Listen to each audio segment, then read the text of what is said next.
Дорогие друзья, уважаемые дамы и господа. Ladies and gentlemen, we continue. This is our first day here at Skolkovo. 2021 Startup Village goes on. Now, let's talk about pixels. This word was first published in 1965 to describe graphical elements, videos received from satellites and spacecraft sent to the moon. In '86, it was part of the name for Pixar. Well, actually, it is its name. One of the biggest and most famous studios ever created and operating today in the field of computer animation. In a matter of moments, we will have the co-founder of Pixar. He will be telling us about the invention of the pixel and evolution of digital movies. Alvy Ray Smith will be here soon. His book will be published very soon. It's called The Biography of the Pixel. One part of it deals with the biography of Vladimir Kotelnikov, a famous Russian inventor. According to Mr. Smith, it's Vladimir Kotelnikov who made that pioneering discovery of the pixel. And I give the floor to the co-founder of Pixar, Alvy Ray Smith. He will tell us about the technology behind pixel and evolution of digital movies. As well as he will probably share with us some experience on how to start your own startup. Thank you. Okay, now. Hi, everybody. I have billions of pixels in my cell phone. I bet you do too. Nearly all pictures in the world are now made of pixels. That only became true just 20 years ago. But most people in the world still don't know what a pixel is. Or worse, they have the wrong idea of what a pixel is. For example, some people think a pixel is a little square, but it is not and never has been. I spent the last 10 years writing this book, A Biography of the Pixel, explaining what pixels are and how to make pictures with pixels. Along the way, I discovered many, many interesting things that surprised me, even though I've spent my life in computer graphics and the movies. Perhaps the most surprising story, and the one I most want to share with you today, is the story of this man, Vladimir Kotelnikov, the man who brought us the pixel. He was born in Kazan. He lived through the entire Soviet era, the World War I, the Russian Revolution, the Civil War afterwards, World War II, and the Cold War. The forerunner of the KGB tried to put him in prison twice during Stalin's time, but he was saved both times by a woman protectress named Valeria Golubtsova. And the reason she could do this was because she was her family was were personal friends of Lenin, and her husband was Georgy Malenkov, who succeeded Stalin as premier of the Soviet Union in 1953.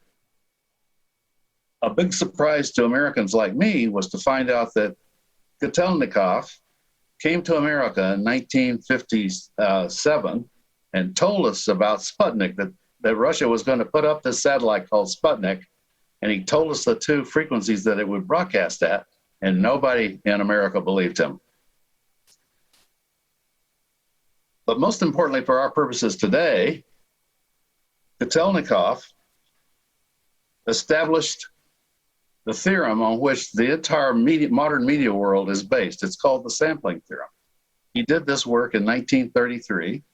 That's a snippet of the actual paper that he wrote in 1933.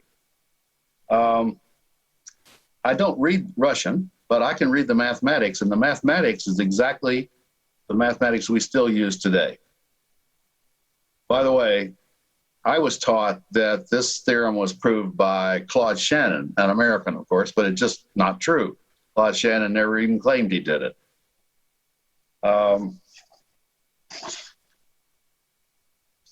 You may recognize this man. This is Vladimir Putin and Vladimir Kotelnikov in the Kremlin awarding one of the highest honors to Kotelnikov, who's sporting the orders of Lenin and the orders of Stalin and the red this and the red that, all the awards of the Soviet Union. So This is in 2003, 70 years after he wrote after he proved the sampling theorem. He was rewarded in other ways as well. He was made head of the Russian Academy of Sciences, and for 8 years he was chairman of the Supreme Soviet of Russia. It is notable that Kotelnikov comes from a long line of accomplished mathematicians.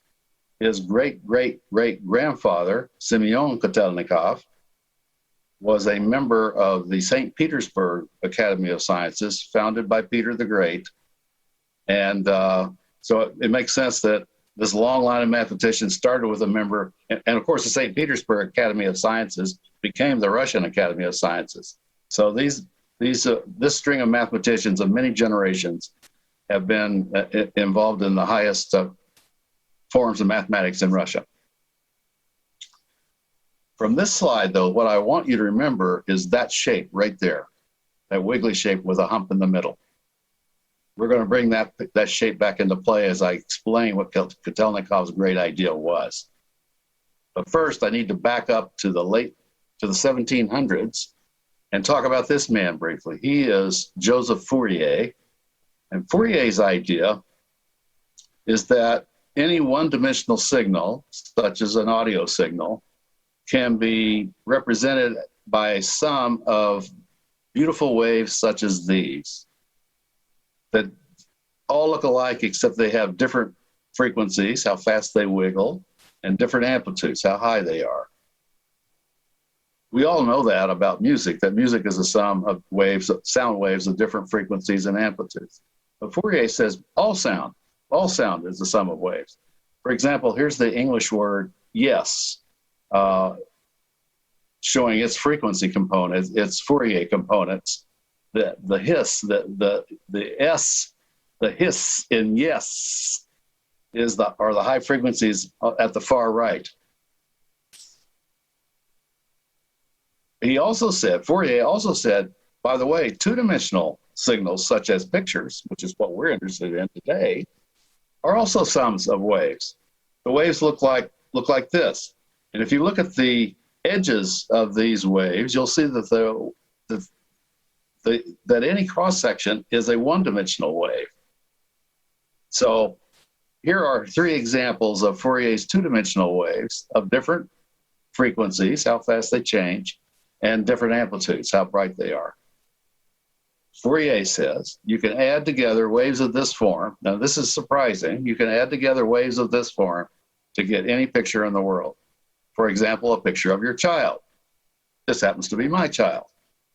Or a painting of Napoleon.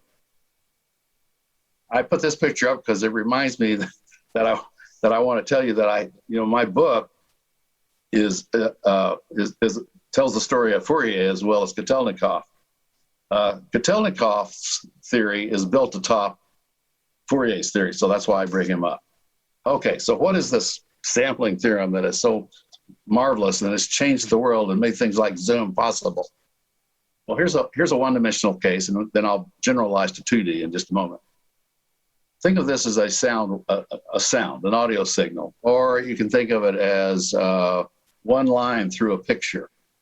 The straight horizontal line is the zero. In the case of audio, it would be the zero loudness line, or in the case of a picture, it would be the zero brightness line. So here's where we bring Fourier in. Remember that Fourier said that any such signal is a sum of waves. Kotelnikov says, find the wave of highest frequency, the wave that wiggles the fastest, that's in the Fourier sum for a given signal. And I'm just going to claim that this wave that I'm showing across the bottom is the wave of highest frequency in the Fourier sum that is that audio signal that I first showed you. Now, the dots are regularly spaced along the signal, and there are 2 for every cycle of the Fourier wave of highest frequency. Now, here's the surprise. Kotelnikov proved that you could throw away the signal, the infinite number of points between the dots, and not lose anything. I hope you're surprised by that as I am. It seems to say you can throw away an infinite amount of information, but not lose any. That's the sampling theorem. He also showed in his theorem how to get back from the samples to the original wave, the original signal. So let's start with those, just the samples. And remember this shape? I asked you to remember it from Kotelnikov's 1933 paper. There's one problem with this. I'm going to call it a spreader, and you'll see why in a moment. It's spreader function. The problem with this spreader function is that it wiggles off to infinity in both directions. And we can't deal with things of infinite width in the real world. So we replace it with a finite approximation. So you'll see this has pretty much the same shape, but it has finite width. It's 0 out to infinity.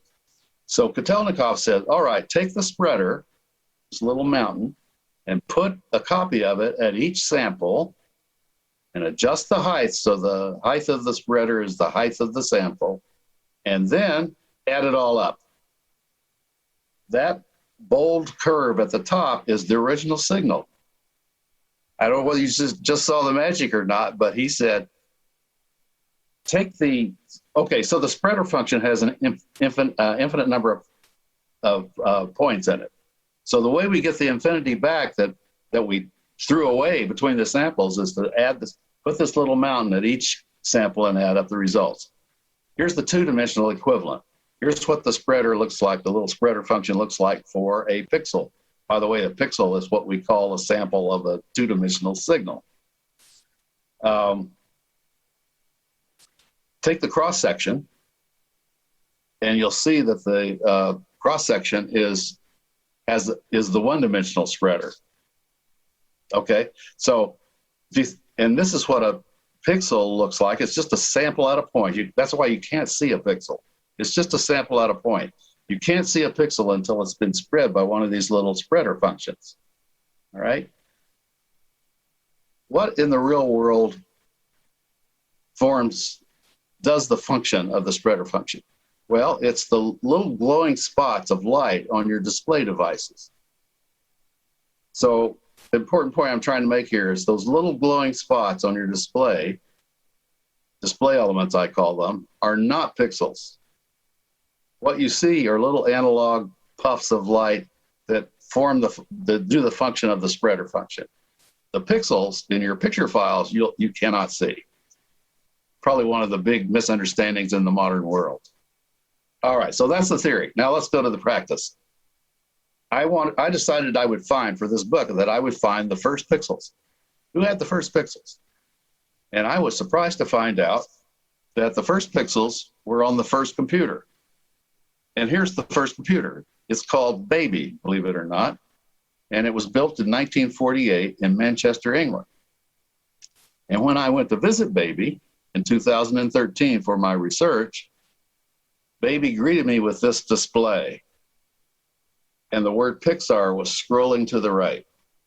So here was the shocking information to me. The first computer had pixels and it could animate. Who knew? Then I found the actual first picture that Baby ever displayed. Somebody took a picture of it. This is it. And then I found the first interactive electronic game. So that picture from Baby was 1948. This picture is the first electronic game. I believe, I've been looking very hard for a lot of years now, and I believe this is the first electronic interactive graphics game, and it was done also in Manchester, England, 1951. And then here's the second one from Cambridge, England, 1953. So the point I want to make is this is about a decade earlier than I thought the history of computer graphics began. I thought that until I did the research for this book, that computer graphics began with the guy on the left here, Ivan Sutherland, with a program called Sketchpad that he wrote at MIT, the Massachusetts Institute of Technology, in 1963. Well, actually, I was disappointed to find out that Well, that's true, but of course it wasn't the first interactive two-dimensional. Oh, by the way, Sketchpad was 2D only. It wasn't 3D. And it was clearly not the first interactive program. I've shown you two games from a decade or more than a decade earlier. So something was wrong with this story. Then I discovered that the fellow in the middle, whose name is Tim Johnson, wrote Sketchpad 3 at the same time that Ivan Sutherland wrote Sketchpad. The 3 in Sketchpad 3 doesn't mean version 3, it means the 3D version. So the guy in the middle, who's nobody's heard of, is the guy who brought us the first interactive 3D graphics program. His problem is that he looks so much like Ivan Sutherland that even today, if you go out on the internet and look up Ivan Sutherland, chances are very high that you'll see a picture not of Ivan Sutherland, but of Tim Johnson at the controls of Sketchpad 3, not Sketchpad. The fellow on the right was also at MIT at the same time as the other two, 1963. His name is Larry Roberts, and he contributed perspective to Sketchpad 3. So Sketchpad 3 had three-dimensional models, and it projected those models onto a screen in perspective. Larry Roberts has also not been honored by the computer graphics community, but he told me before he died recently that he didn't care. He was so highly honored as a father of the internet that he could care less. He didn't need any further acclaim. Okay, then begins in 1965, the astonishing Moore's Law revolution. And this is the way I illustrate Moore's Law. I put it in usually it's expressed in terms of the density of chips on components on an integrated circuit chip doubling every 1.5 years. That doesn't mean anything to me. But if you put it into base 10, what it says is everything good about computers gets an order of magnitude better every 5 years. That is, it gets 10 times better every 5 years. That is a revolutionary statement of astonishing power. It's a supernova that's been exploding my entire lifetime. I've ridden it on my entire lifetime, and you have too, and will continue to do so. Moore's Law factor was 1 in 1965, when I made my first computer graphic picture, by the way. And today, it's sitting at 100 billion. In other words, everything good about computers today is 100 billion times better than it was in 1965. These numbers are so large that we humans can't really conceive them. We just have to get there to find out what it means. And by the way, it's going to reach 1 trillion. The Moore's Law factor is going to reach 1 trillion just a few years from now, 2025 or so. I can tell you the number, but I don't know what it means. We just have to get there to see what it means. What it means for pixels, which is what I'm talking about today, is color. You may not have noticed, but there have been no color pixels up until this point. I thought that we had the first color pixels at Xerox Palo Alto Research Center, Xerox PARC in 1963, where I worked on the first paint program, the first color paint program, this one. But these weren't the first color pixels. It turns out the first color pixels came from the space program.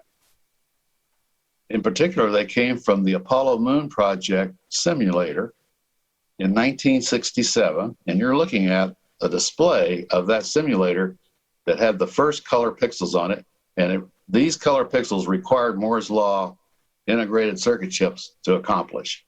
This is also the first color rendering of shaded graphics, 3D shaded graphics in the world. All right. So Xerox PARC fired me, to tell you the truth, because they decided as a corporation not to do color. So I found my way to this place on Long Island near New York City called the New York Institute of Technology. I'll just call it New York Tech. This is its video mansion, just to give you a flavor of this amazing place. It's called the De Seversky Mansion, and it's named for this guy, Alexander D. Seversky, who was a Russian aristocrat who left Russia in the revolution, came to America, started Republic Aviation, an aircraft company, and became very wealthy. He also wrote a book called Victory Through Air Power, which inspired the United States to form its Air Force. He went into business and he sponsored this fellow, Alexander Schur, whose family also came from Russia. His grandparents came from Russia to Canada. What I've not been able to figure out is how did this wealthy, aristocratic Russian, D. Seversky, meet this poor Russian Jewish immigrant, Alexander Schur, and go into business together and become my patron, basically. Pixar comes from this place. One thing he did, Alexander Schur did, was he bought us the first color pixels, the first full color pixels in the world. That is the first pixels that had 24 bits, capable of 16 million colors, the same kind of pixels you have in your cell phone today and that we're looking at on Zoom right now. And we went crazy making art. I also met a fellow named Ed Catmull there, who would co-found Pixar with me later, and we invented the Alpha Channel.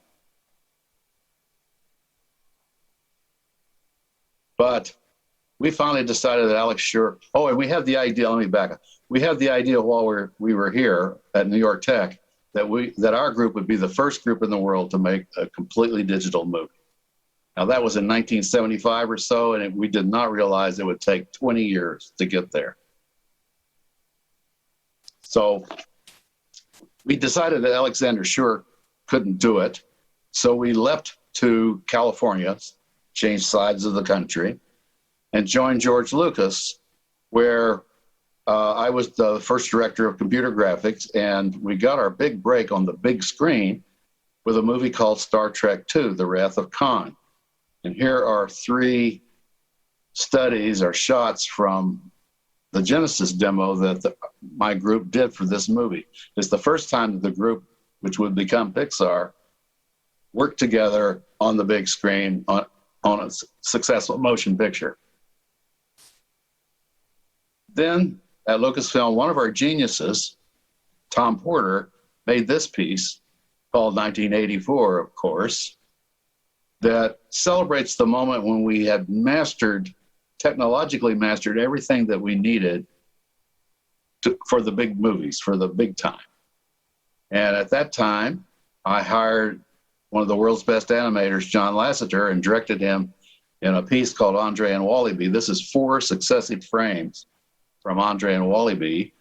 You can see that we had mastered motion blur, which was one of the secrets of our early success. But most importantly, it announced to the world that we did character animation. So George Lucas and his wife got divorced about then, and by California law, he lost half of his fortune and could no longer afford us.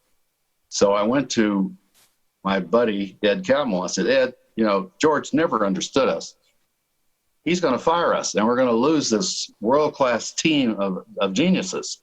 Let's start a company. I said, now you have to realize this is 2 computer nerds talking to each other. We had no business. We didn't know about startups. We didn't know about business.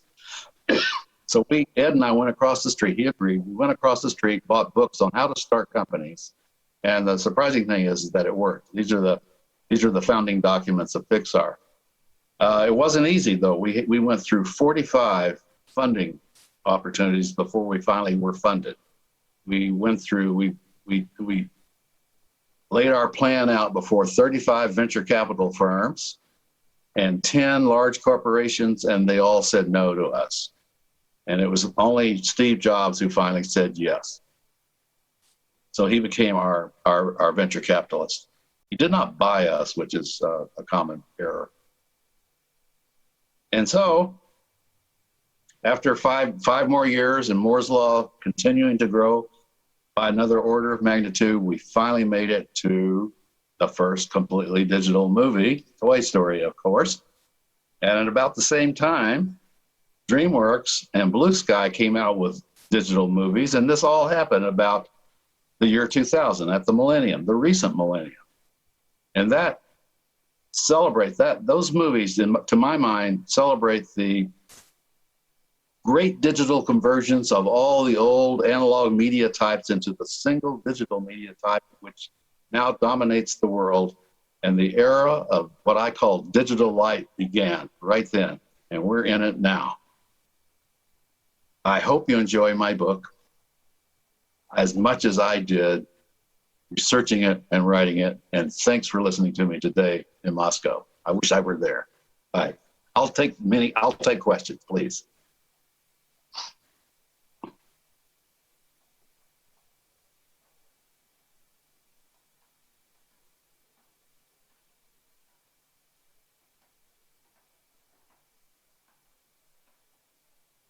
All right. Okay. The first question is, what is my favorite Pixar?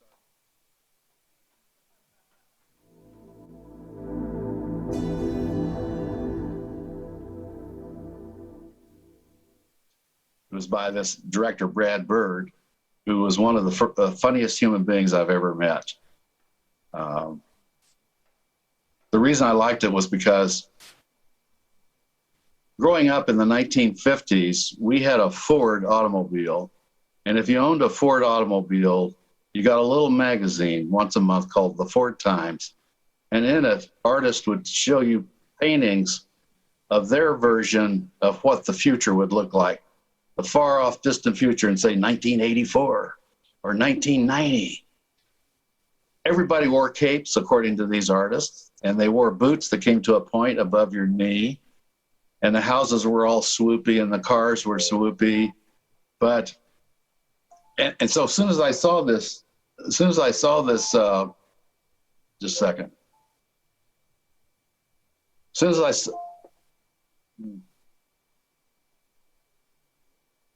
okay. As soon as I saw, there's something ringing here. Sorry. As soon as I saw the Incredibles, I said to Brad Bird, I said, "Did you read the Ford Times when you were?" He said, "Oh yeah, that's what this is." I also very much like Soul. Any other questions? What about the future, I'm asked? Will pixels be used like in holograms or something? You know, I've been following holograms all my life, and I don't think holograms are what people want to see. There are some new display technologies that actually use volumetric voxels, we call them, which, by the way, is exactly the same theory as pixels. Uses Kotelnikov sampling theorem. I think the question is more, what's astonishing me in the last 20 years, you know, Moore's Law has been ripping away since we did Toy Story. And as the number of polygons that you can see in a frame now are just astonishing. I have to pinch myself to believe that we're actually seeing that many pixels in real time as a commonplace. In fact, I'm an advisor to a startup company in virtual reality that, of course, couldn't exist without this kind of speed. I'm worried about some of the possibilities, like fake human beings. I think they're going to be misused. I think they're already being misused, but I think we're going to see a lot more of that. Like that?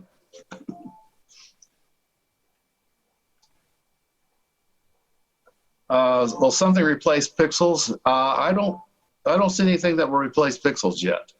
It's been an astonishingly successful idea. Voxels maybe, but that's just a three-dimensional version of pixels.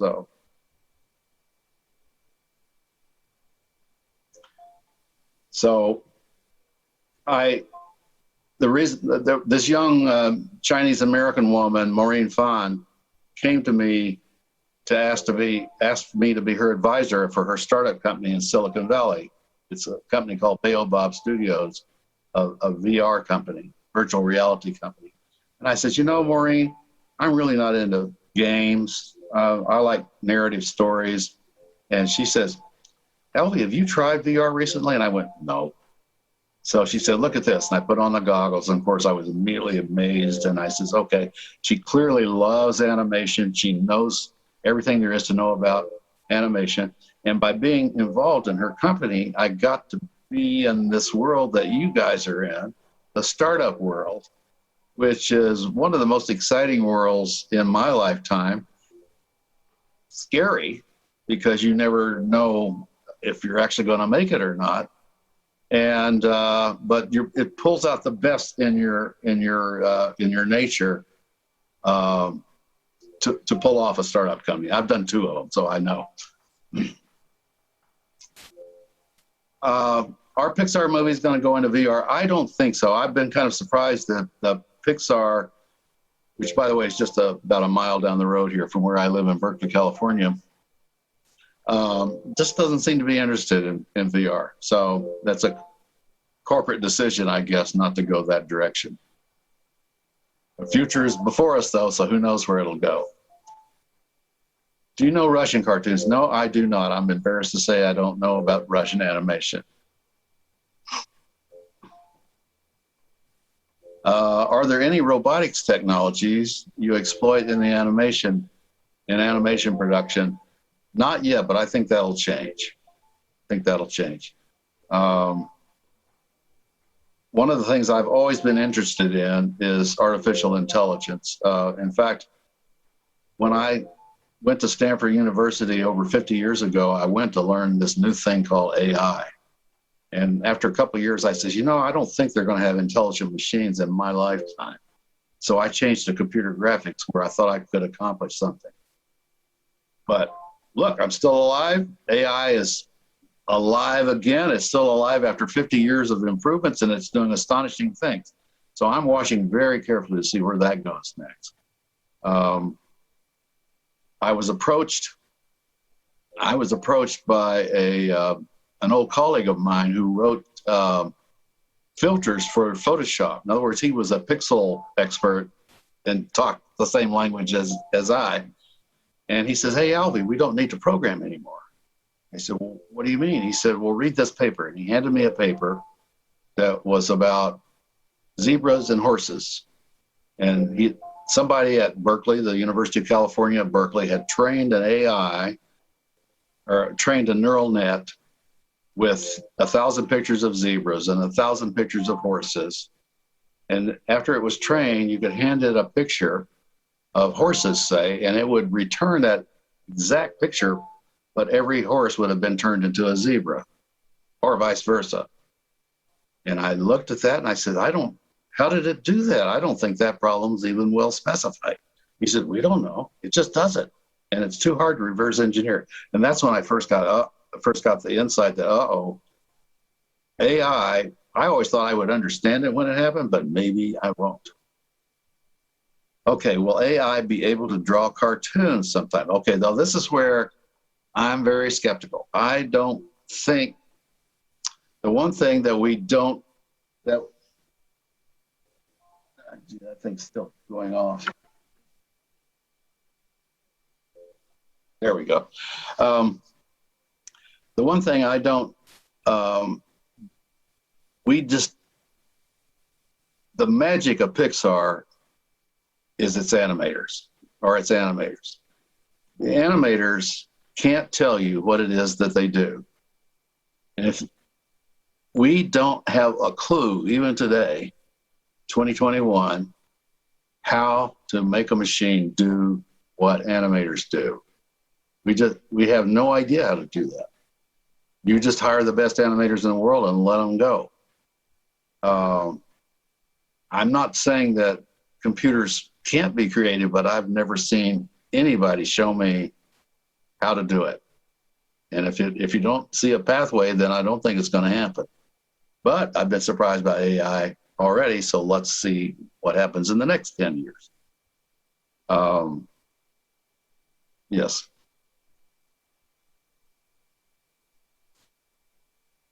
Okay, no more questions. Thank you again very much. Good luck in your startups. Good day.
веселья, жажда путешествий, жажда общения.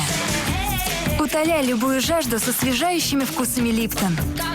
Мой любимый персик. При низких температурах окружающей среды тела быстро теряют энергию. Но нахождение вблизи источника тепла позволяет телу получать тепловое излучение.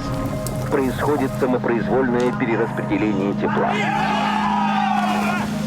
Следовательно, когда источники тепла находятся вместе, их энергия побеждает холод. Лучшее создается вместе. Газпромбанк.